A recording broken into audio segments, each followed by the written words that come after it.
Hello, my name is Woody. This is Change in the House of Pods, a podcast about Deftones.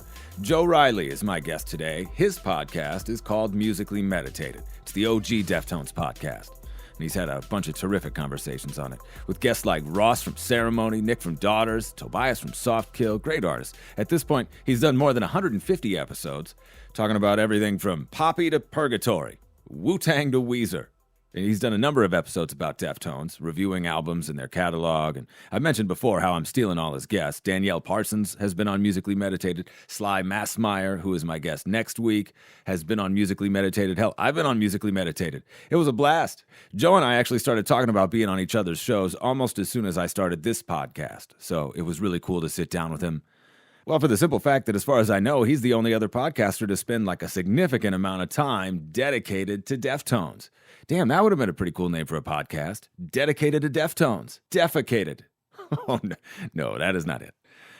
Change in the House of Pods is available all over the place, so please like, subscribe. Thank you to everybody who's reached out to show love. I do not get paid for this. I know those fucking pre-roll ads are at the front of most of these episodes, so it might look like I'm getting paid, but that is not the case. So it's really cool when people hit me up just to say they like the podcast. I'm extremely grateful for that, and I love hearing your Deftones stories. That's the best, really. That's what this is all about. So hit me up on Instagram or Twitter if you want to talk about Deftones. I'm at Woodbruh, WOODBRUH. Hit me up. I'm around. All right, today, Joe and I are going to talk about a lot of stuff. Like, we really hit a number of topics. And we were both drinking Deftones beer in the process, which is pretty exciting. Not too unusual for me, I'll be honest. But Joe actually saved his very first White Pony beer for this conversation. How cool is that?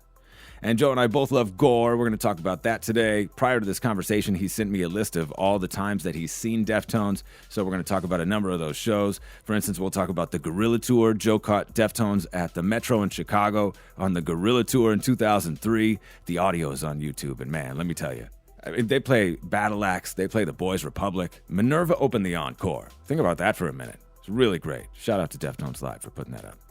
And Joe went to Ozfest 99. We're going to talk about that in just a few minutes. But my conversation with Joe Riley starts with the genesis of Musically Meditated. I had a goal in 2017. I wanted to start a band again or start a podcast.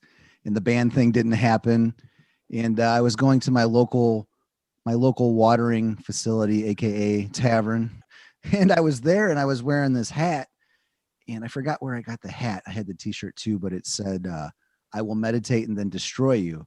That's what it said on the hat. So that's rad. So this dude's like, hey, what's that hat mean? And then I just looked at him and I was just busting his balls, but I was like, self-explanatory, bro. And he just started laughing. And we started talking about meditation. And one thing led to another. And I asked him if he ever listened to Sam Harris's podcast. And he's like, dude, my friend and I just opened this bookstore. And in the back of the bookstore, we have a studio. He's like, and I'm wanting to get local people and start podcasting. So, wow. Yeah. So we broke bread. A friend of mine, Ricky, RIP, Ricky passed away, unfortunately. We went over there for our first recording and we didn't have anything planned out. It was just like a conversation. And we sat down with this guy I met at the bar. We recorded it. He gave it to us and we listened to it. And I'm like, okay, it's pretty cool. But what do we want to talk about? And Ricky actually let his mom listen to it. And she's like, I really liked your guys' discussion about music. So then it was like, ding, ding, ding. I went back to the producer guy that I met and I told him, hey, I want to do a music podcast. And then my friend Ricky, he moved away. So I brought someone else in as like a co-host. That didn't work out. But the guy that had the studio, he was starting his own network. So I had a series of friends that wanted to podcast that were really good and articulate about certain subjects like movies and movie reviews and professional wrestling and fantasy football. I'm like, hey, here's all my homies, dude. Like, here, let's start a network together. And Musically Meditated began. So that's my background. Wow. Do any of the other podcasts still exist? You know what? The network actually, it didn't go under. My old producer, he just quit. He had a lot on his work plate and he just decided to end it and close up shop. We had our own studio. We had a very strict schedule of releasing an episode once a week.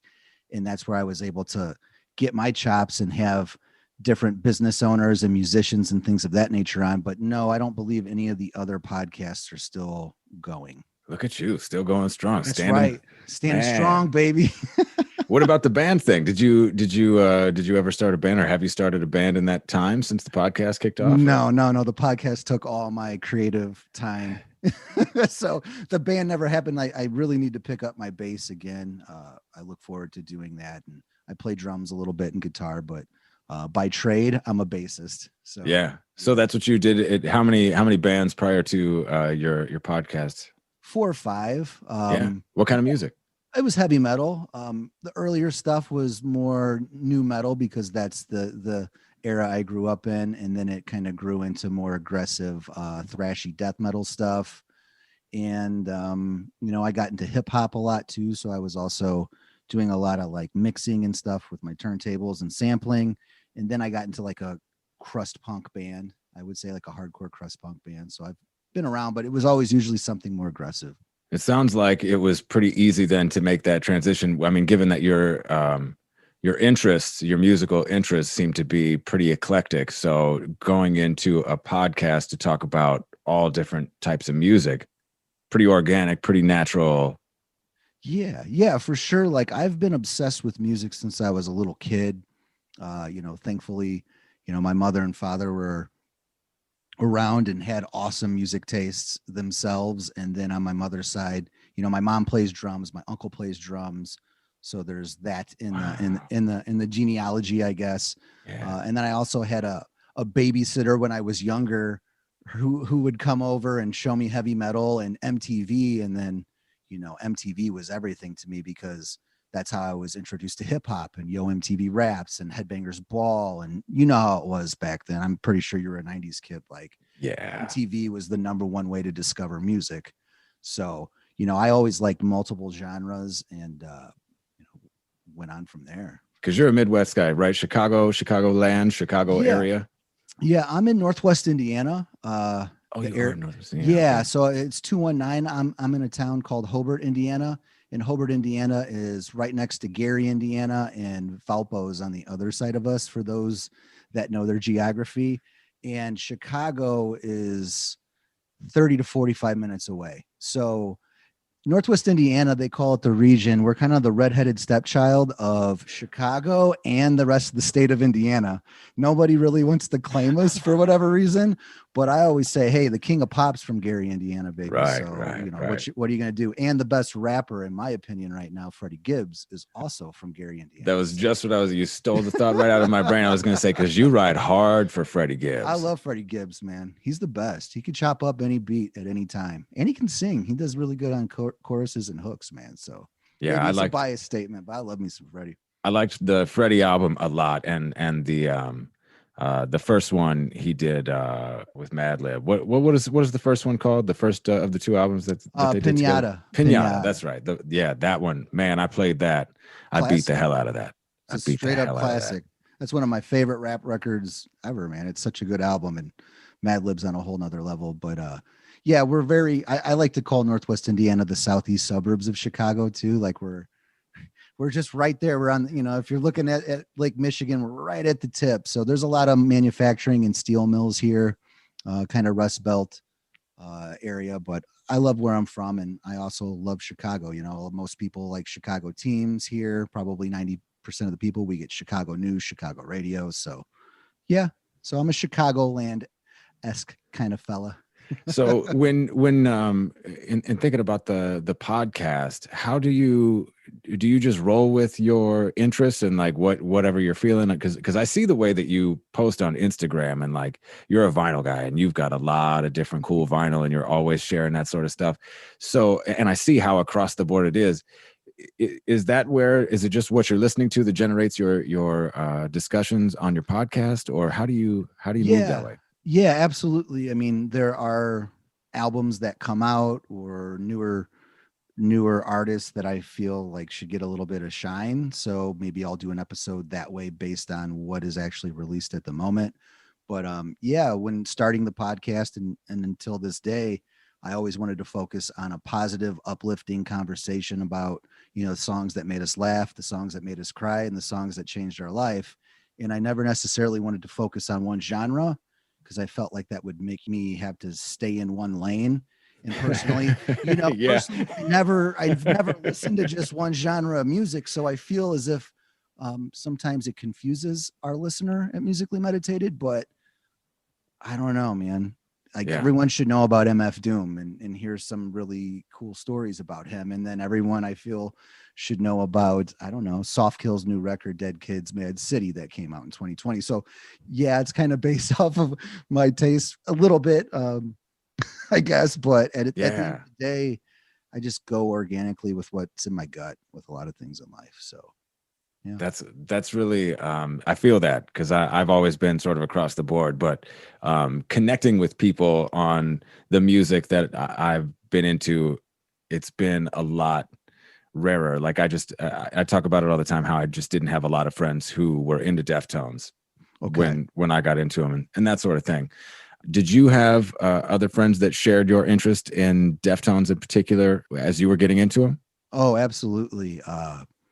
All of us, like we almost had a team. We almost had Team Deftones.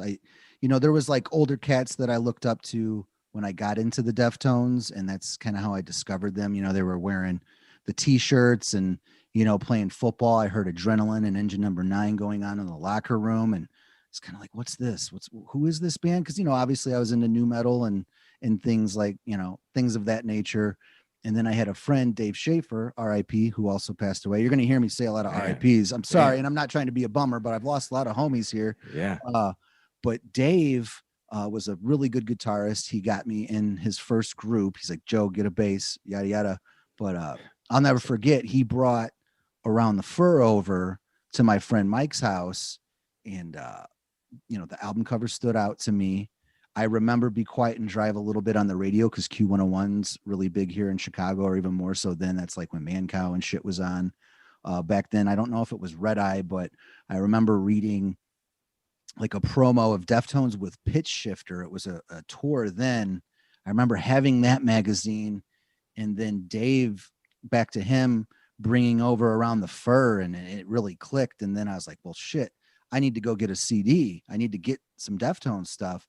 And when I went to like Coconut Music or whatever the hell it was back then, all they had was Adrenaline. So I was like, what is this? And that album cover was a little obscure. And, looking back at it now, it's actually really beautiful in a gross way. But, I picked that up and just got hooked, but really wanted Around the Fur. Something about Around the Fur stood out. And when we were listening to that, back to Dave, when he brought that CD over to Mike's house, Mike's dad was a drummer, and he used to drum to like Tool and like weird shit, like shit you wouldn't think about when you're a kid. Like Mike's dad's playing to Sober or whatever. When MX came on, because we were jamming it, and when MX came on, Mike's dad came back there. He's like, what are you guys listening to? And Mike looked up. He's like, Deftones. He's like, that's the best music I've ever heard come out of your back room or your bedroom. And he just looked at us, and we looked at him like, okay, cool, Vic. And then he just left, and we were just like, damn, even Vic likes Deftones. Like, that's all right, cool as hell. Yeah. So what a dope ass dad. First of all, he's playing Tool and shit like that. That alone is singular. And you were probably what, 17? No, younger. I mean, I was like freshman, so I was like 97, 98. Somewhere around there, like freshman going into sophomore year. Yeah. Around that time. So you had no idea how like long that would impact you. Probably. I mean, that's sort of a significant moment, right? It is. It really is. And then like I remember getting, eventually buying Around the Fur and opening that jewel case and like really tripping out over like the collage factor of the artwork inside, all the notes and the lyrics and how it was printed out, and like really diving deep into the lyrics, because Chino's lyrics were very obscure, but you can tell there was like some turmoil, maybe like a relationship or something going on.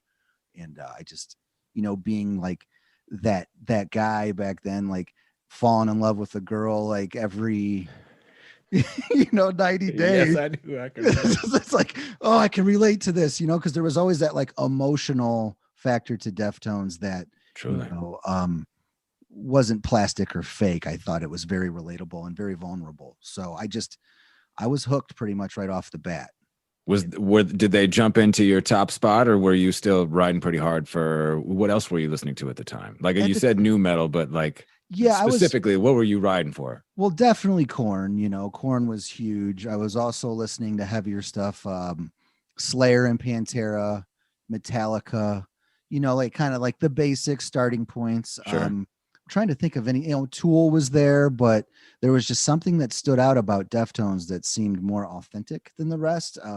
Maybe it was a connection with the lyrics or maybe the artwork. I don't know, but I think Chino's voice is what really originally caught my ear, and then linking together heavy riffs with more of a hip hop beat, because I was always a hip hop head and I still am to this day. So, they were mixing different genres in a different way, like I just never heard anything like that. But Around the Fur was a huge impact on me. Like when I first heard it, like from, the album cover to, Damone. I know you and I have talked about Damone before off mic, but yeah, it's a great record, man. So when you finally got it, it had probably been out for a little while.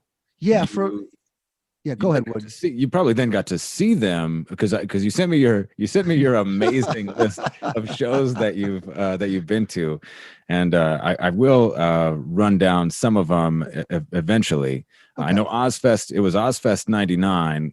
Before I get there, that was the first one, right? That was the first one that you saw. So that was before. It was pre-Pony, and then you'd probably been like fucking with Around the Fur for a while, like a year by that point. Yeah, probably for like a year and a half. So yeah, that was my first introduction to Deftones live in a live setting.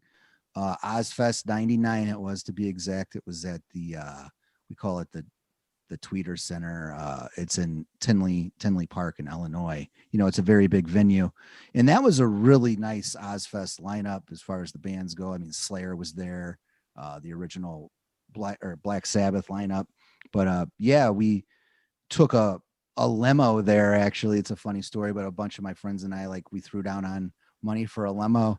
So we pull up, there's a huge ass line. We pull up in a limo, everyone's looking at us like, who's the band? And it's just a bunch of 16-year-old white kids getting out there like, who are these kids? Awesome. What a great idea. Yeah, it was safe. We had parents that were smart and they worried because they probably knew we were going to party or whatever. So at any rate, we showed up in a limo like a bunch of pimps, and it was the first time I saw Chino live. It was an interesting set, to say the least. What made the biggest impact on me was the pre-White Pony vibes.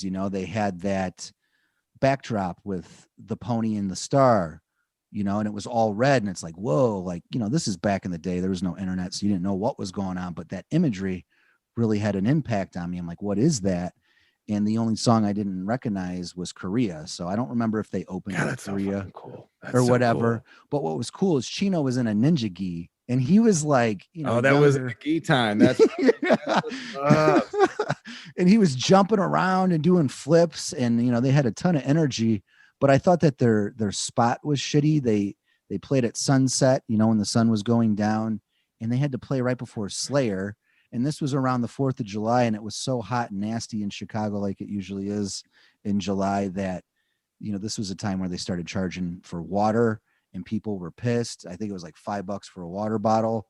Yeah. And we were under the pavilion, but I couldn't really watch the band because everyone was so upset. And with the prices of water and the heat, they started throwing water bottles the whole time. And mainly it was from the lawn. They were kind of being dicks. So we were under the pavilion. So I couldn't really watch the show because I didn't want to get hit with a water bottle. Wow. And then Slayer, they had to play before Slayer. It's like, come on, man, that ain't right. Yeah. You're setting them up for the heaviest of the heads. Yeah. That's tough. But still, nonetheless, I feel like the fact that you got to hear Korea before it came out, that's super cool. Because when you look at those videos at that time, you watch all the videos, I'm sure, like I do, you check them out online, the old live performances and stuff. You don't always have in context, what was going on, or like when what was happening.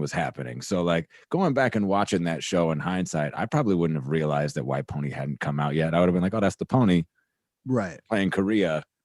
And then was sort of had to think about it. Oh, wait, this is 99. This isn't that time. And that timeline is very interesting to me. When they started releasing or creating White Pony stuff, like when they started teasing with Pink Maggot live, or when they played Korea, like that they played Korea in 99. And that was what was that? What time in 1999? Do you remember what month?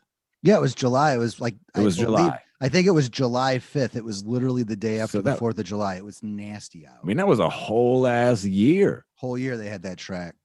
Yeah, because I know there's some footage with Pink Maggot. I don't know if they were messing around and playing with that like in between songs during Ozfest 99, but I know that Deftones Live on YouTube, they had something. That goes back to 98. That 98, yeah. They did the tour with Quicksand and Snapcase, where they were introducing pieces of it. And an interesting thing that I learned about that is that the set list, they listed that when they would play it, at least on the occasion when they played it in Minneapolis, they listed it on the set list as Ferial. Really? Yeah, cool. yeah. Very cool. I didn't know that. So it's sort of like it's all very fascinating. And I know at that time that's when like the knife party conversation was already happening. So that's like 98. Okay. So like how far back that goes, and like how early they were creating those songs and how early they were playing them is very fascinating to me. So that you got to hear Korea a whole year in advance. Yeah. And back to like, you're like, did your friends listen to Deftones too? Like I said, like we had a little Deftones army, and they had that Deftones White Pony red t-shirt with the horse and the star and the lion. I bought that at Ozfest 99. And what's funny is we all had like our, school the next year. So we all had different Deftones shirts, and like a bunch of dorks, we wore our Deftones shirts for the for the picture for like our junior year of high school. Like Did you really? So your yearbook pictures, everybody's got a Deftones shirt? Yeah. Dude, that goes so hard.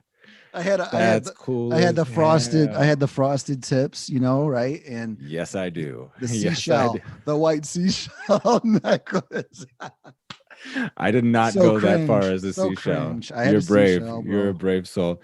Yeah, you've got a picture that you shared on the internet, and I screenshotted it, and I will share it again by the publication by the time that this podcast comes out. Cool. Where you're rocking that T-shirt, and I'm pretty sure your mom's tucking a joint there, guy. Yeah, I look a little faded. We were in Baltimore visiting family, and that was right after the show we're talking about, which is what's really crazy. Yeah, really, that was 99, 2000. That's so rad. Yeah. But yeah, that's so cool. I don't know. My mom don't smoke, that's for sure. But I definitely look faded, don't I? It's like, hey. Oh yeah, you and your dad both look like you might have took a little puff. That's all right. That's awesome. So okay, and actually, this is the point of the podcast, I think, where you brought your White Pony beer out. I did. Yeah, let's try it. All right, you ready? Yeah. Crack it for the listener. Yeah, let's hear that. Sounds good. Oh, that's outstanding. Smells like an armpit, so it's good. And have you had one of these yet? I have had one of these, right? I have not. I've had the wow. Which ones have I had? I had the Swerve City and maybe the Good Morning Beautiful. What else did they have? Help me out. The Swerve, and then this is the Phantom Bride that I'm drinking here. Yeah, this is the regular beer. This is the not special or seasonal. Yeah, so I mean it's special, but it's seasonal. Yeah, they don't have this here in the Chicago area. I don't know what's up. So how did you get that? Did you have to order it online or something? No, shout out to my friend Scott Haller. He's a big beer guy, and he has a connection in California. That's what's up. Yeah, and he's like, hey, give this to Joe, I believe it was Nick. So shout out to Nick as well out there in LA. So yeah, I imported from California right here. So let me try this. Yeah, cheers to you. Take no more. Cheers. Time. Cheers. Mm. Yeah, it's very good. It's very sweet. A sweet IPA. Double dry hopped, right on. 7%. Okay. I hope I don't slur my stuff here at the by the end of the podcast. Oh no, this is totally. I'm gonna be a mess. There are a couple of episodes where I'm a total mess by the end. There's a couple of those 2-hour episodes where I'm just gone. But I really liked the Swerve City. That was my overall favorite. I thought that was like the best beer ever. It was just so delicious. I like the fruity thing. I heard the Ohms beer is sort of citrus forward or fruit forward. Is it good? Yeah, the can design looks amazing. I mean, I love that. That can is so cool. It This looks too- just like the album. It's so sick. You know, I'm gonna nerd out and take this sticker off and put it on my fridge. Or It's on the back of my. It's literally on the back of my laptop. So yeah, I've got that and the Swerve City on the back of my laptop right now. I'm not even joking. Yeah. I would take the Phantom Bride one off, but that's printed on the can. Actually, there are different. See, this is where the beer nerds are going to get excited. There are different issues of the cans. This is one where the image, the label is printed on the can itself, but there are wraps, and I have some of those around here. Oh, cool. All of them are empty though. They're all empties. I'm not saving any. I've been sitting on this for months, like. Have you really? For months? Yeah, for months. Like, oh man. It's been in the back of the fridge. But yeah, it's like I want to drink this for a special occasion. So here we are talking Deftones. So thank you for having me. So when White Pony came out. Okay. Well, actually, in anticipation of it coming out, do you remember the buzz? Do you remember it being like hyped? I remember it being hyped, but more importantly, I remember the Napster era, and I had a Napster friend, and he was able to get that album before anyone else. And anyone that's listening, I don't know if you had that Napster edition that I had, but Korea was different. The part where it almost sounds like Frank is scratching a record, that's not on there. It comes to like this different abrupt stop with us, like the sample kind of repeating. So if anyone's listening, if you know what that is, I have that version of Korea because maybe it was a demo, because this is before White Pony dropped. I still have it to this day, that same CD. But yeah, there was a little bit of hype from what I recall, from the earlier Ozfest stuff. But when it came out and I had that CD, I was really wanting heavier stuff, being a younger cat. So I just remember driving around and just listening to Elite in Korea over and over, and all the other tracks is like, oh, this is kind of different. I don't know. And then I had a lot of friends and a lot of Deftones people. They're like, I don't like it. Like this. Really? Yeah. Really. A lot of people are like, this is too soft. This shit ain't heavy anymore. I like the old stuff. So there was a division amongst my group that like really didn't move along and accept it. But I was all about it. I really liked the tracks. And then I was able to catch them at their first White Pony tour cycle, and they played with Glassjaw at the Riviera in Chicago. And that's where it all really clicked for me. I was still young, so I was a little bit freaked out on the floor. So my friend and I, we went upstairs and we got right in the middle. And there was just, you know how it is when you go to a Deftones show, there's a certain vibe, there's a certain energy. And I just connected with it, and Chino came out with like longer hair. He had a tie on with like a Dickies shirt. He kind of had like a sloppy swagger about him that I was like, what's going on? Yeah, but it was cool. He was fucked up. That's why. Yeah, probably. But then he came out with the guitar and like, dude, we didn't know shit like this back then. Like, right. They didn't say anything like that in Hit Parader that Chino was playing guitar on this record. And being so young, I couldn't really pick out that, oh, maybe he wrote half of these tracks or something, So I was just really kind of like, what's going on? Chino's playing guitar now? Like, what the hell? And there's actually footage of this show on YouTube. I don't believe I shared it with you, but it's halfway through Korea and then all of Knife Party. And it's on the stage, and it's kind of like more over the right-hand shoulder of Steph on the stage, and it shows the crowd. I don't believe Vesenik has this on Deftones Live, but it's out there, and it's a really cool video footage of that show. Like Chino stage dives during Knife Party. But yeah, it was a really, really great show. And Glassjaw, I love Glassjaw as well. I was a little like freaked out on them. I didn't know how to take it. I was so young, but as time went on, it's like, I love Daryl, love Glassjaw. That's a whole nother story. But the Deftones show at the Riv in 2000 was bonkers, man. It was really, really good. And that's like where it totally clicked. Like, it didn't click for me at Ozfest 99, but it clicked for me at that show. Like, White Pony it was very raw. It was very emotional. I mean, Chino looked like he jumped in a swimming pool. He was filled with sweat, like Steph had that short haircut at the time. It's like, what is he doing? Like, why is his hair short? You know, like all this shit was going through my mind. I remember he was chain smoking. I don't know if it was this show. Maybe it's another show that Metro won, but he would just light a J or light a smoke and just put it in the headstock and just jam and go back and forth, back and forth. But yeah, man, that's where it clicked for me. You bought the pony shirt prior to that. Do you remember any of the merch that you bought at that show? You remember the show pretty well. Do you remember any of the merch that you caught? Yeah, I actually I remember the rolling papers, to be specific. They had white pony rolling papers back then. Yeah. And they were also red with the lion and the star and the pony on it. I don't think I bought a t-shirt at that one, but the second leg of that tour, which I kind of confuse as back to school, I got the t-shirt and I still have it to this day with the cheerleader and you could see up the skirt. Yeah. I do have that t-shirt from that show and we went to Milwaukee for that, but I guess we could get there.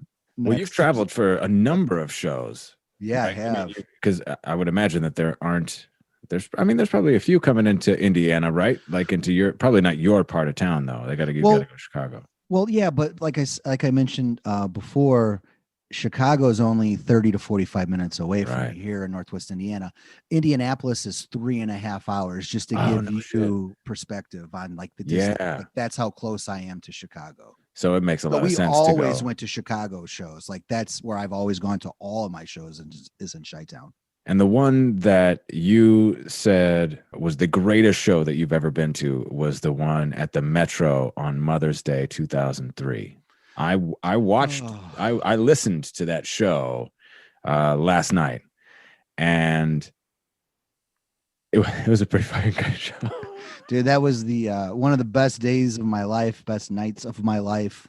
The fact that Deftones Live and Vesinic put that out last year in 2020, with 2020 being such a shit show that it was. Yeah. It really made my year. That might sound a little corny, but I'm trying to not be corny and be as serious as possible. That was a very, very special day. It was Mother's Day, you know, and the timing of it, you got to remember Minerva was maybe released on the radio, but the hype and like the tipping point and the apex of White Pony's success to where like, what are Deftones going to do with this self-release? It was at an all-time high. In this guerrilla tour, it was called, was very small. Like it only went to, I want to say that, you know, a few places on the East Coast, Midwest, and LA. So it was a very small show or tour, I should say. And you couldn't buy the tickets through Ticketmaster. You could only win them, from what I recall, was on Q101 through call-ins, or you had to buy them from the box office. So I had a friend, this is no bullshit. He spent the night on a park bench on the north side of Chicago, you know, because the Metro is on the north side. It's basically right by Wrigley Field. He slept overnight just to get us tickets. Homie bought 4 tickets. Wow. He's like, get your ass up here. I'm like, Mom, happy Mother's Day. Love you. Gotta go. So my best friend and I, my buddy Mike Paris, rest in peace. Like I said, I'm not trying to be dark, but he's also passed away. We've hauled ass, got out there. You know, the Metro in Chicago is my favorite venue personally. It's very small. There's a very huge historical significance to hardcore and punk that's associated with Metro. But if anyone's listening, you've never been to Chicago, you want to see a good concert, go to Metro, because it's tiny and you're on top of the stage. So remember, this show sold out whatever in an hour. So when we got there, like you literally couldn't go on the floor. So my friend Mike and I, we went up top and we muscled our way all the way into the center, you know, like overhang, but at the Metro, it's so small. Like we were literally on top of the stage and we were blown away. Like Chino seemed definitely a little intoxicated, to say the least. That swagger was back, but he didn't miss a beat and he was all over. And there are some pictures available, and I think it was with that YouTube video that Deftones Live posted. He sang an entire song, 1 or 2 songs, from what I recall, on his back the entire time. Really? Yeah. You couldn't tell that at all from listening to it, because I would occasionally, as I was listening to it, would occasionally peek over at the YouTube, because they did have a handful of stills from that show. but you couldn't tell that at all. No. I mean, it was an amazing show. Like I said, the energy, it was chaotic. There was a lot of anxiety too. Like they took forever to come on stage, Woody, and they kept playing Back in Black by AC/DC for whatever reason over the PA. Okay. And people started losing their shits. Like I still to this day never want to hear that song. And finally the Deftones came out, and when they ended their set, they had all the lights turned on in the Metro for like the entire encore. I think they played like 21 or 22 songs, but that was also a crazy experience because you get to see all the psychos in the venue, and it was just intense. Like all the lights on, it was like watching Deftones close out at your local high school gymnasium. It was crazy, except for half the size, because that place is packed like I mean, I've been there once. I got to see an amazing show there once, and it is what you're talking about being on top of the stage from the balcony is accurate. And down on the floor, I mean, you're like it's a can of sardines. It's teeny tiny, so to see. Yeah, everybody. Dude, it was the greatest show I've ever seen. I've actually been in contact with a few people that I've discovered through Instagram that had some pictures and things like that of the show.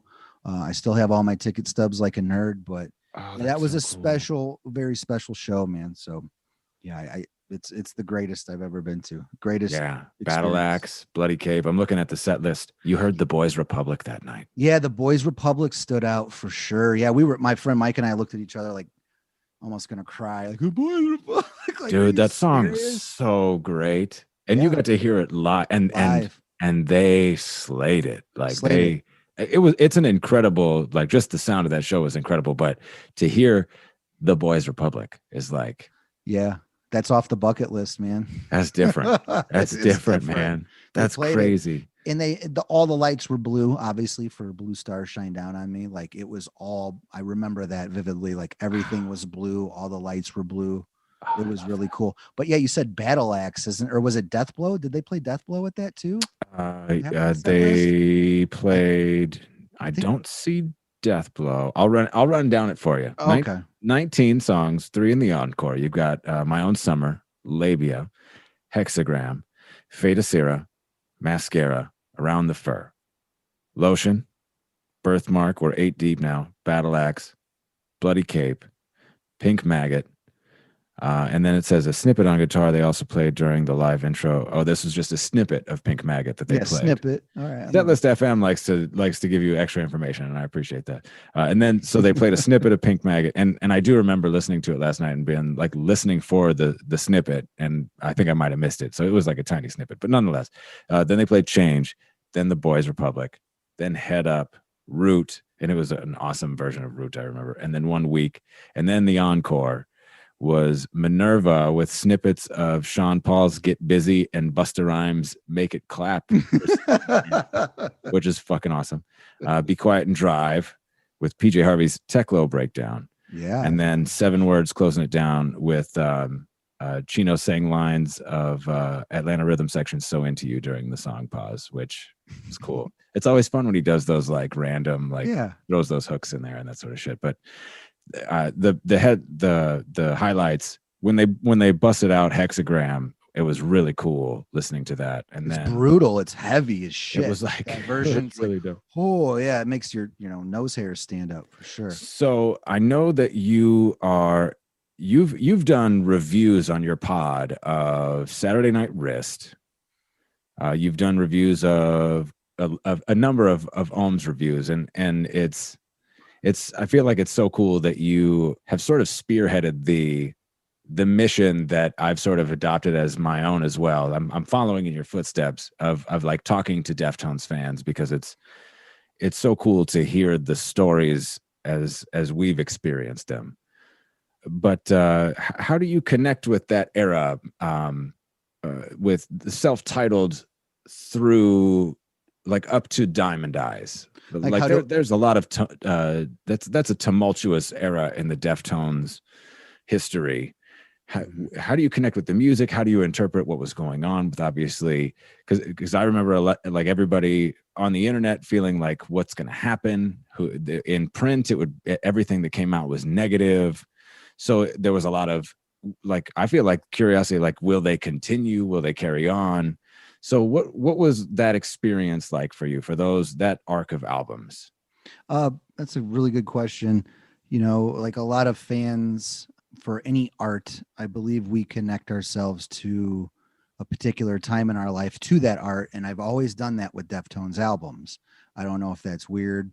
I don't know if that's corny, but I was able to, reach out to complete strangers and have them on the podcast, on Musically Meditated, and do exactly that, right? On Yeah. particular albums. Like we go in and we talk about, what we were doing at the time, how it maybe got us through some dark times and things of that nature. So back to your original question, self-titled, I thought at the time I loved it. I loved how they totally switched it up and went really dark and really heavy and really aggressive.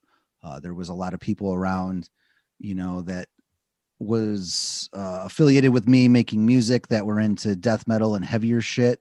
And that album won them over. Personally, what I was going through at that time when self-titled was released, I was in my early 20s. I was in college. In a relationship, and it wasn't probably the best at the time. So it was toxic. And, a lot of that does resonate still, but, with Deftones music, I always feel like there's light at the end of the tunnel, and, you don't dwell in sorrow, or I should say, dwell in sorrow in like the bad times, but their music was helpful to get me through some tough times. Saturday Night Wrist was also a very rough time in my life. Had some injuries, had some surgeries. I had just got done with college. So I was going through that whole, change in life. Like, well, what do I want to do now with my career and my life? And still involved in a toxic relationship and things like that. But I really like Saturday Night Wrist for the darkness as well. And all of the, I don't know, maybe I don't want to say disconnection throughout the record, but you can tell there was turmoil in their personal lives, and maybe the band wasn't on the same page. And the album does show that, but it shows it in a positive way. Those shows that I was able to see during these eras, to digress back to self-titled, I saw the Mother's Day show. It was great. The following November, I saw them at the Aragon. It wasn't so great. And what's funny about that is they posted that show on Deftones Live, and it's actually good, but they weren't at their A game for sure. And then it took a long time. Saturday Night Wrist came out, and those shows were really, really dark. And what sticks out there was Steph blew out the PA when he played bass. He plays bass, from what I believe, I could be wrong, but he plays bass at the end of Beware. When it gets real heavy, the dun, dun, dun. Yeah, because he's playing a fucking keyboard in the beginning. Yeah, so he blew out the PA at the Riv. And like for the rest of the show, like we couldn't stand below, because every time Chino did his crackly like inhale or high pitched scream, it would like tickle your brain funny. So we had to go upstairs. Man. But yeah, those albums do resonate. Some darker times, I think, in the band's personal life and also in mine. So, I think what's really important about that with music, you have to ask yourself, if you're listening to something that's a little bit more darker and depressive, does that make you soak and wallow in your woes, or does it make you actually move on from it? Mm-hmm. Like it's a really interesting way to psychologically approach that. And like I mentioned before, there was always light at the end of the tunnel. So when I do go back and revisit those, it brings those maybe emotions up, but I was able to persevere and move on. And it looks like the Deftones did as well, because moving on to Diamond Eyes, there was obviously that break in She's Terrible Accident, and Diamond Eyes was just a total perfect time in my life. Like things were going in the right direction, and I felt like the band was their best, at their best live more than anything else. I saw Deftones, I believe, 3 times during that tour cycle. Hold on, let me check. I've got the list here in front of me. Okay. Yep, it looks like 3 times, maybe 4. Yeah. No, that was Cornell Con. Yep, 3. Yeah, 3. Yeah, so yeah. Wow, that's awesome, dude. Yeah, and dude, they were just on, and it's really inspiring for me. Having lost some loved ones here, within the last 5 or 10 years of my life. For the Deftones to lose a homie like Chi, but still persevere and move on, in his memory. And I'm very thankful as a fan and lover of the arts that they were able to do that. And not only were they able to do that, they hit a grand slam. And shout out to Sergio for doing everything that he does and how he stepped up to the plate and brought a whole new energy himself, because he's a badass bass player, and to fill Chi's shoes is just, I don't think anyone ever asked him to do that, but from a fan's perspective, what he has brought to the table, and for the band to persevere and move on after such a terrible situation with Chi, it was just a great time, and they were on top of the world. That whole Diamond Eyes era, like in them live, like they were on, man. They were on. Obviously, they have, an enormous catalog, and there are, it seems like, segments of fans that are like you and I, who were in our early 20s, or we just connected with the self-titled, that time, that album is important, at least maybe to me. And then there seems like a rediscovery of fans who are going back to Saturday Night Wrist and really getting that.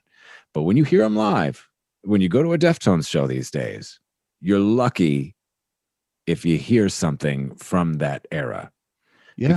Because they acknowledge that it's the dark time, and they don't want to do it, or whatever the case may be. Do you feel like that? Like that's, I don't want to say, I don't want to cast dispersions or put it in a negative light, but they play the hits, they give the fans what they want. Do you think that it's time to like go back and dig into those albums? I do. I mean, I know from what I recall, they've been bringing Kim Dracula back into the set list for some time now, and that's one of my favorite Deftones songs of all time. And I also got to see them play during the Koi no Yoken tour at the Aragon Ballroom. They dedicated an entire song. I don't remember if it was the closer or close to it, but it was Riviera. Am I saying that right? Or Riviera? Mm-hmm. The last song on Saturday Night Wrist. They dedicated that to Chi, which was really cool. But back to your original question. Yeah, they should incorporate some more of the deep cuts from the dark times. Yeah, I mean, I would really enjoy it, to see more When Girls Telephone Boys and things like that. Or I don't know. What is it? Needles and Pens. I did see him open up a set with Needles and Pens too, Dewey. Yeah, man. That's when they played with Incubus. So that would have been let's see. I got. That was like 2015. That was 2015. Was it? Yeah, they opened with Needles and Pens. Yeah, at Tinley Park. Okay, that's cool. Tinley Park. Yeah, it was cool. So, yeah, they should bring it back more, to go back to your original question. But I feel like they are peppering in more of those deep cuts from that dark time.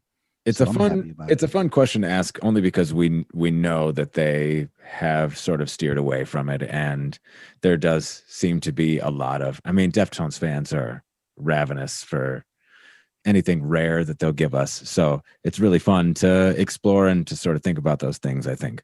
Absolutely. So what about the music that we haven't heard from that time, from Eros? The Eros, I remember Smile did come out. I would always like to know the backstory to that. I mean, I have my opinions and I don't know. I think Chino did it. I'll leave it at that, but Smile was a great track. I do remember some of the.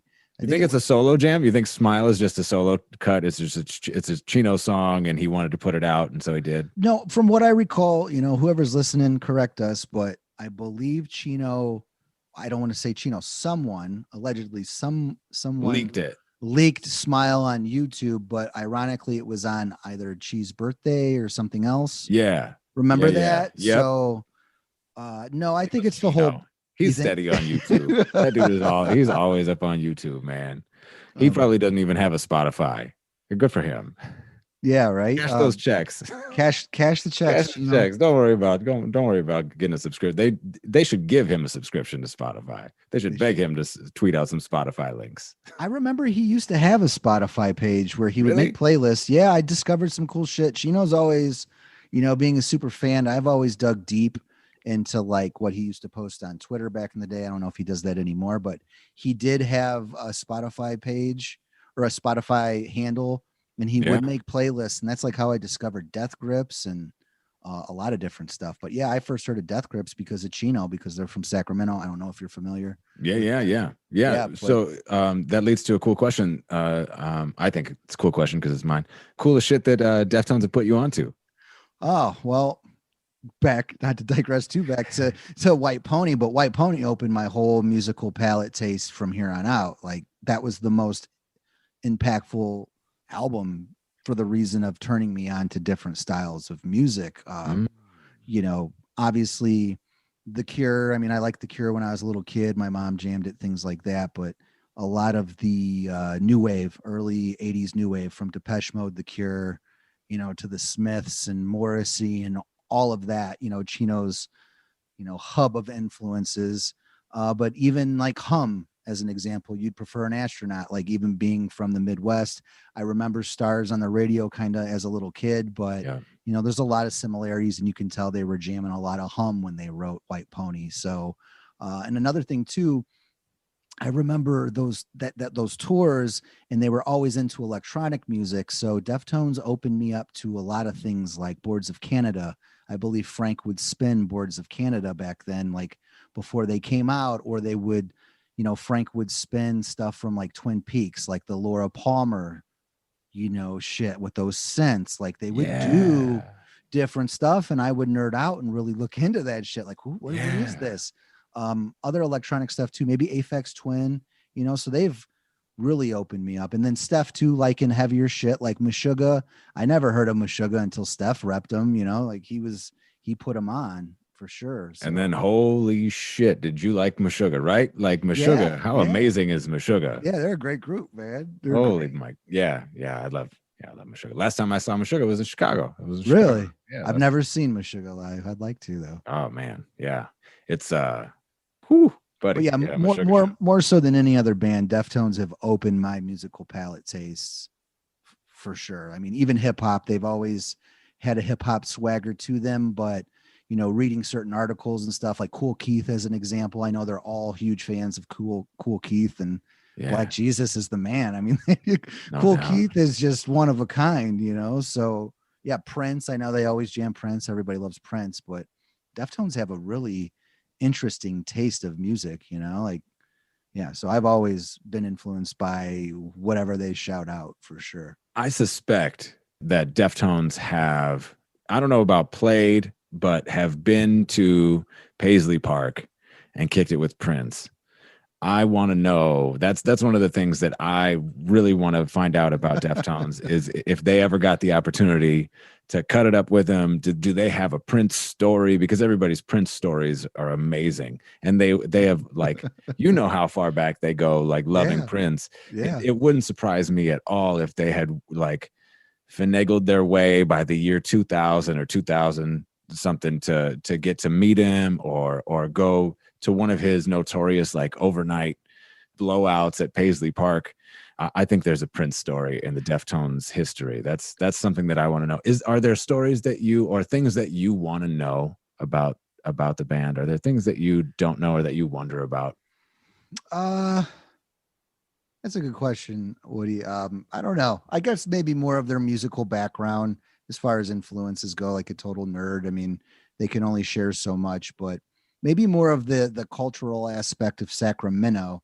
I know they've touched on, you know, kind of like a funky alternative metal thing going on, like with Primus and things of that nature. But you know, some of those earlier Deftones songs that were on those demos, like Linus and stuff, like Mm.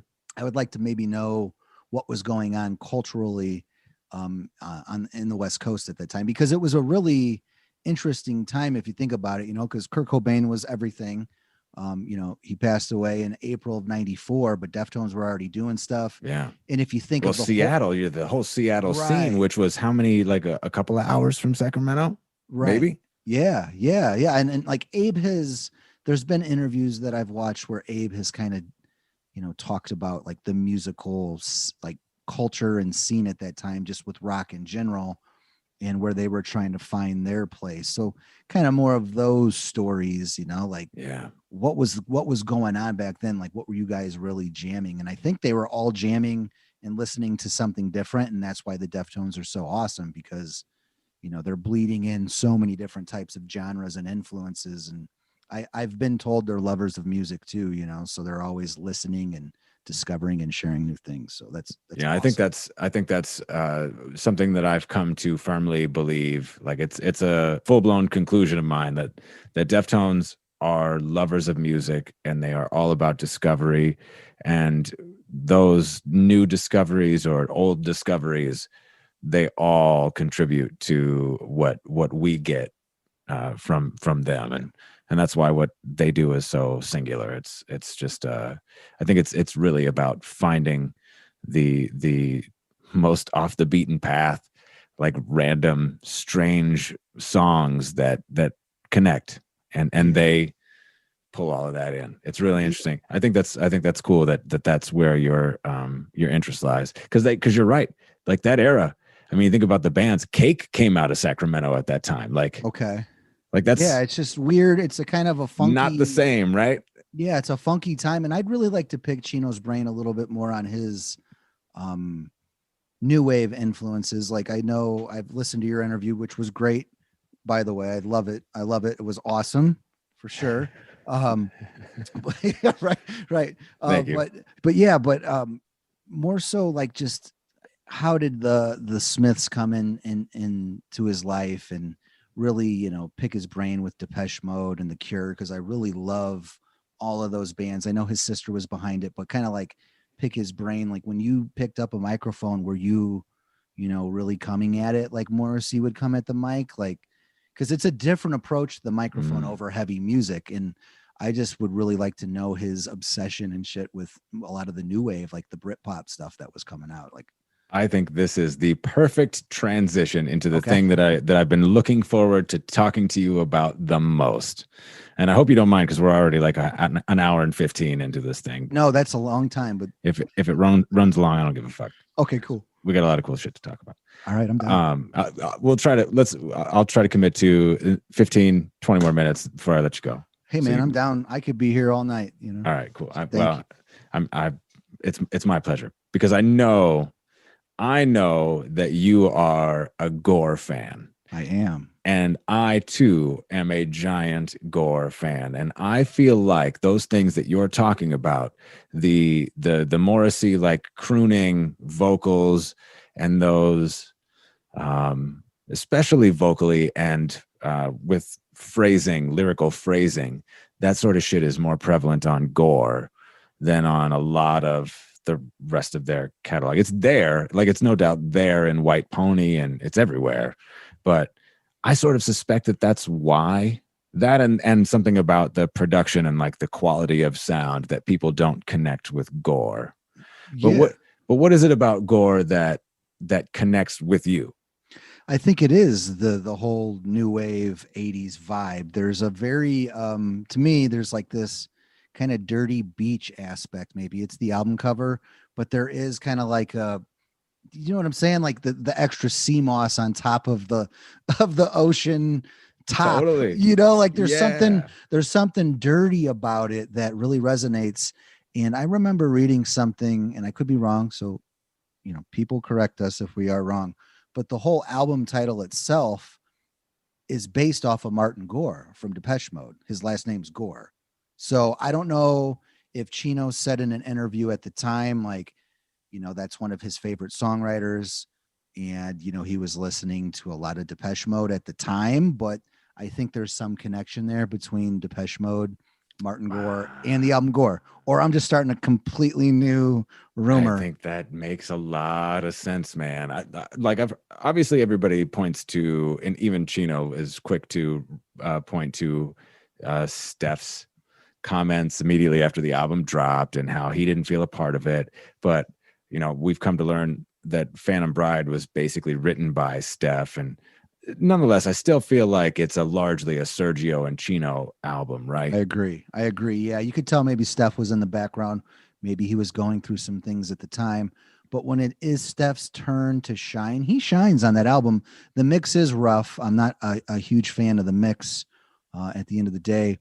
But, songs like Acid Hologram, I know we talked about it on Musically Meditated. Like, that's a great song. Like, it might be too slow for some people, but I'm a huge My Bloody Valentine fan, and like that really wavy, muddy shoegaze, like, dude, I'm all about it all day. Man. I would love to hear a whole Deftones album just sound like Acid Hologram. I'm okay with that. I'm not even gonna lie. Like, just give me that really murky, weird shit, man. Like, I'm all for it. But yeah, Gore's a good record. I definitely think Chino is pulling from his new wave influences, the way he's approaching the microphone all day, all day. A lot of those songs they're different, but I believe Gore will grow on people like Saturday Night Wrist has, after all these years, because I had a lot of friends back in the day when that came out that didn't like it, and people still, mention they can't really connect with it. But then it has had a new rebirth, like we've done a Saturday Night Wrist episode on Musically Meditated or whatever, but it connects with some and some it doesn't. But Gore, I think, will have that same, nostalgic fan appreciation eventually. I really hope so. So like when did Saturday Night Wrist come out? Was that 05? No, it was 2006. I believe it was 6. It was Halloween 2006. So it took people or 12 years to come around on. So we should be looking at 2027, 28. The Gore Renaissance. We're calling it now. And then you and I will do a whole nother new podcast in 2028 saying, we told you so. Told you. Gore is the shit. But you know what? Like, out of the album covers and shit, like, I love the aesthetic of Gore. Yeah. I really love that album cover.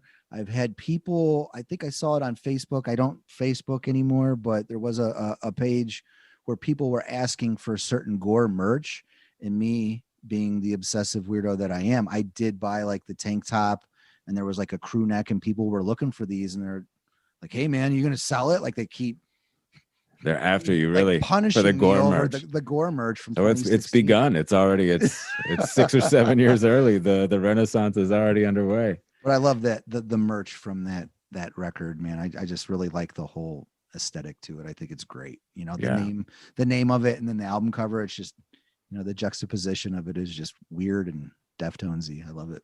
Yeah, and it's interesting. I know we sort of skipped over Coin of Yokan, but there's only, it's 9 albums. It's a lot. We didn't talk about the covers either. But it's interesting to think about that pink, bright quality that it has, and then moving into Ohms, and it's this stark. It's dark, right? Like it's dark and shiny. That album. Yeah, it's different.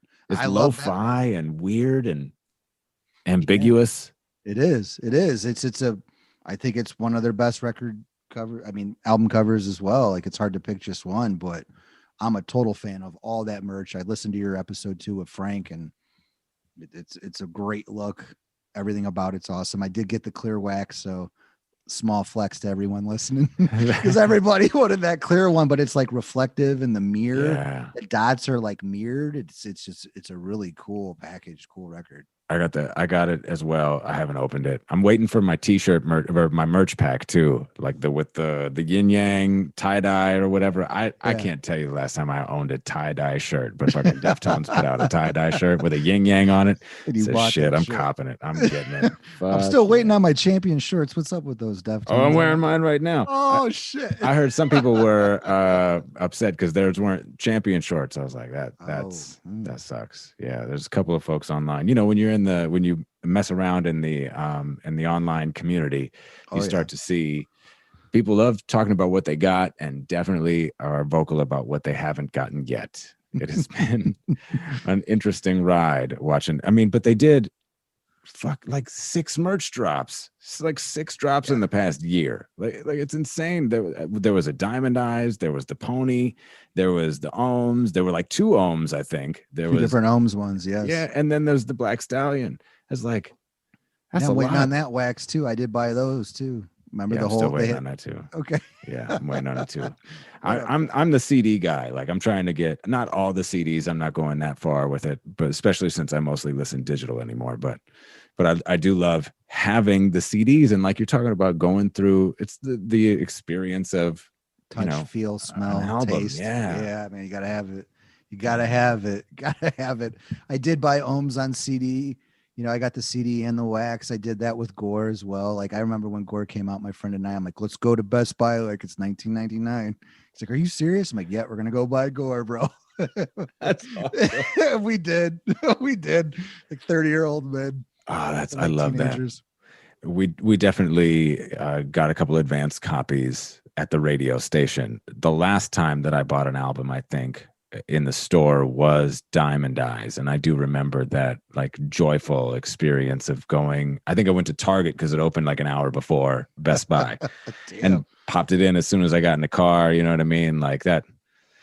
What is your favorite era of the Deftones? Yeah. Oh, that's a good question. I would have to base it off of live experiences, and you know, I shared how much that Mother's Day show meant to me, but it's a tie. That's not even there. It's a tie between the White Pony era and Diamond Eyes, because there was like a new lane, so to speak, for the band to go in. And I don't know if anyone else has said this on your podcast yet, but White Pony, in my opinion, was the death of nu metal, and I'm very appreciative of that. Like, I don't dislike it. I'm not going to be one of those. It's like, oh, I never liked nu metal and it's bullshit. I loved it, but I am appreciative that they ended it with that record. You know, it needed to die. Things needed to move on. Deftones never really wanted to be a part of, you know, that, or be under that umbrella of nu metal. And in my opinion, White Pony killed it. It killed that era of music. It just did. Like, I didn't keep it going for some amount of time. Like the Reanimation album was after White Pony. That was still a pretty big. I don't know what else they put out after Hybrid Theory. That's a very good point, and you are correct. But I never really connected with Linkin Park. Yeah. So that's a bias. Yeah. And people lump a lot of shit into the category of nu metal, and it's fair to say, I think what you're saying, but it would be also as fair to say that, I mean, were Deftones ever really nu metal? Yeah, probably. I mean, a touch. I mean, Back to School is a nu metal track. There's no question about it. Back to School is a nu metal as it fucking gets. Yes, it is. I mean, they came out during that time, and they were under the umbrella. But I guess maybe I should just speak for myself. For me, White Pony killed nu metal. Like, I was not interested in hearing anyone rap over a rock and a metal riff anymore. Like it just, I wasn't. I was more interested in electronic music, and then shoegaze, and then progressive hardcore and all those things. Well, and the music that was popular, like nu metal being so popular as it was, and probably only matched by emo at that time or around that time, and popularity from the rock category. Like there wasn't anywhere else to go. You couldn't get more like male angsty. You know what I mean? You couldn't get there were only so many things that you could do, and like to just keep on rapping. White dudes rapping was not a good look. I miss though Chino raps. We've talked about this on Musically Meditated. I do miss some Chino raps, man. He doesn't rap, he lyrically flows. Come on. He does, he lyrically flows. I remember when he said that shit back in the day, and he was going to change his name to Pony One. That's how long of a Deftones fan I've been for years. So cool. Have you seen the recent photos? Well, not recent photos, but the anniversary of Mac Miller's death was just recently. And some of those selfies or photos with Chino and Mac Miller and in the airport or something, ain't it? There's a couple of different ones. There's one that definitely appears to be like backstage at a festival. I'm not sure, obviously, what the circumstances were, but it makes me wonder, like, how connected with. I mean, look at MGK, look at Post Malone. You know what I mean? Post Malone might not be a rapper, but he's a. And I know that Trippie Redd was doing some White Pony sampling and stuff. Really? I didn't know that. Yeah. In fact, he's been accused of doing quite a bit of ripping off in just the style of the things that he's been doing. I'm not as familiar with his work, so maybe I'm overstepping myself. I don't want to, but I'm for the dude taking whatever he can from Deftones, because the more that he shares with his audience, the more well-known Deftones become. And I think everybody should listen to Deftones. So, do you think that there's some impact? Do you think that there's some in the non-rock and the hip hop or other categories? There's some influence there from Deftones? Absolutely. I've watched interviews before of Deftones, like where Abe has talked about seeing like three different generations of fans at the shows, and that really trips them out. And, moving forward to this newer generation, Gen Z or whatever you want to call them. Yeah, I think there's a lot of Deftones bleeding through. I forget the name of the band. They're going to come on Musically Meditated. His name's Dylan, but they did a really cool cover of Be Quiet and Drive. And he's also done a really cool vocal cover of Digital Bath. I forget his last name, but he was like a reality TV show kid out of LA. I forget his last name. Yeah, I'll send it to you. But when I saw that as an example, I was like, okay, cool. Like these are some younger cats, like in their late teens, early 20s. And here they are covering Be Quiet and Drive. Like that's really interesting to me. Yeah. It makes me happy, like Yeah. I think that they are a band that has influenced and will continue to influence multiple generations as time goes on. Especially if they keep dropping good records like Owns. Album of the year. Every 10 years they drop, I think, a decade shifting album. Yeah. Come on. Obviously I'm biased.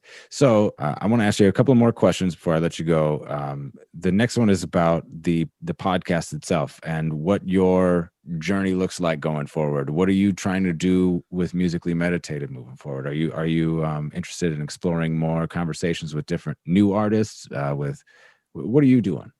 Yeah, I'm interested in talking to newer artists. I still want Musically Meditated to be based off of a positive conversation, focusing on music that has changed the guest's life or myself, and then put a lot of shine on a lot of independent artists as well that, I have the opportunity to interview. I've always enjoyed being a tastemaker of music for friends and family, my entire life. And I want to continue to do that as the podcast grows, which it has throughout the last 3.5 years. I would like to maybe get my face out there more. I'm more of a shyer guy. I kind of like to keep my private life private, but maybe do some fun things on YouTube, breaking down certain records and the deep cuts and historical avenues of certain records that have made a huge impact on a lot of us, like more of like a documentative, I don't know, exploring different avenues of music, like dive deep into, some record, maybe even gore as an example or something like that. I personally like those videos on YouTube where they really explore music deep down or a particular album. So maybe some YouTube content, merch as well. We've always worked with local artists to design different t-shirts and things like that. So I would like to maybe move in the merchandise avenue of really cool things to buy, like limited edition releases and things like that. So yeah, that's where I'm going, because Musically Meditated has always been a very cool creative outlet for me. And as I'm getting older, we adult more and there's other things coming into my life now that, I don't want to take focus away from the podcast, but as far as growing the brand, I would like to maybe get some more known artists on the podcast and pick their brain, interview wise. So maybe there will be some of that too in the future. That would be great. I think the way that you are able to really intricately break down a song, like you can tell that you're a musician and that you have that aptitude for talking about instrumentation and what a player is playing. I really enjoy that. I don't have that aptitude. I'm more of a biographical narrative type. I think I am too. Like, I don't know how to read music or anything. I've always been in like fast, aggressive, heavy metal or punk bands. So, but thanks for the compliment. But those are the cool bands, man. Those are the cool people that I want to talk about. You know what I mean? Those are the people that are fucking awesome. They're doing shit. Well, the last question that I have is the question that I pose to all of my guests, and it's inspired by something Chino said on a pod, and it's and a request for recommendations. 3 recommendations. Put me on to anything, old or new. It can be music. It doesn't have to be. It can be whatever you think is cool. Whatever you think is worth people checking out. Three things. And I said it's inspired by Chino's because he said the only reason he tweets out YouTube links to songs is because he thinks that's the coolest thing that people could get from him that he could share with the music that he's into. So three things that you're into. Doesn't have to be limited to music, but if you want to make all three songs or artists or whatever the case may be, the field is open. All right. Podcast wise, Sam Harris, I know I mentioned him earlier. He has a meditation app. I forget the name of it right now off the top of my head, but Sam Harris taught me how to meditate. Meditation is very important for me to just keep my sanity, to clear the clutter in your brain. So everybody check out Sam Harris. He's a neuroscientist, I believe. He's been on Joe Rogan's podcast. He touches on a lot of different things on his podcast, but specifically, type in on your phone, Sam Harris meditation app. That's a really good place to start. And it's the vocal audio meditation approach. Like that's how I learned, you put your headphones on. He's very good at telling you how to, focus on your breath.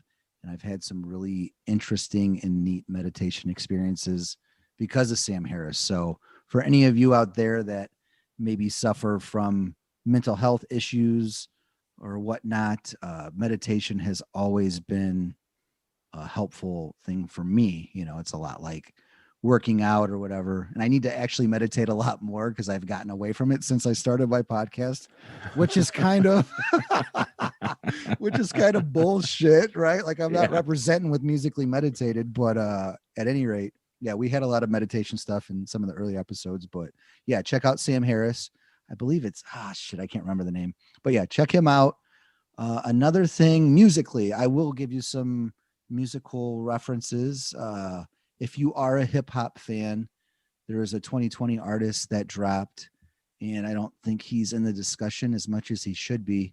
The MC's name is Kambata, and the record is called Lunar Solar Duality, aka LSD.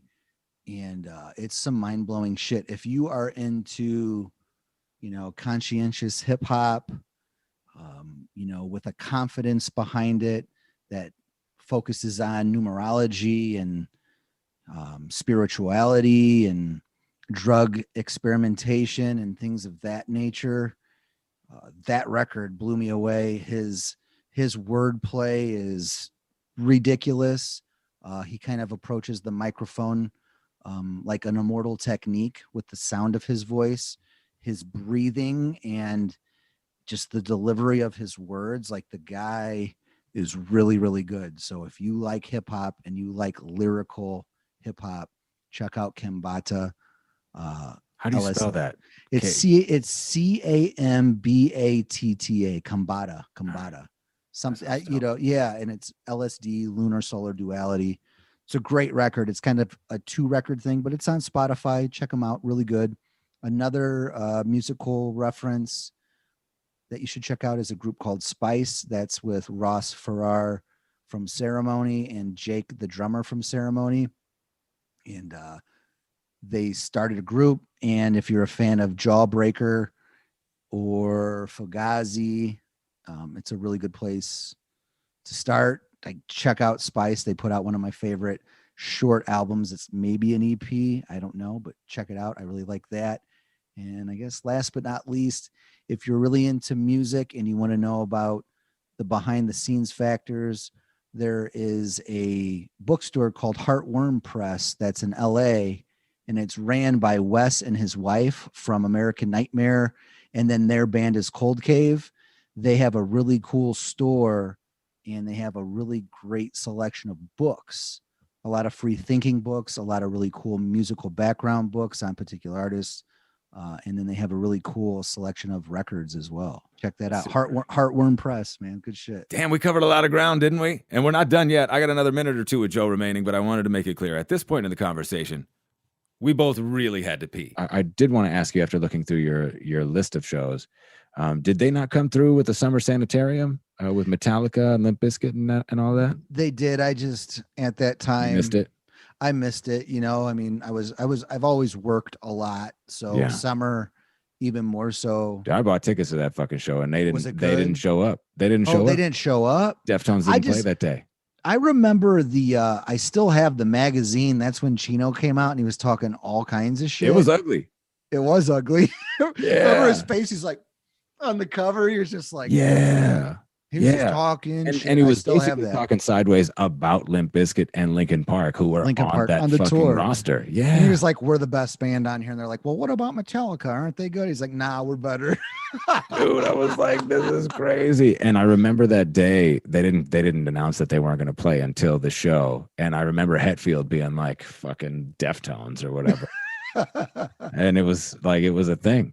Very punk rock if you think about it. So I love it. It was pretty punk rock. Limp Bizkit was great that day. Linkin Park was pretty solid. Mudvayne was cool. Metallica's great in the right venue. They're an all-time band, but to stand around and watch them play live, there's got to be a lot of pyro. I have not been able to see them yet live. I was supposed really? to go.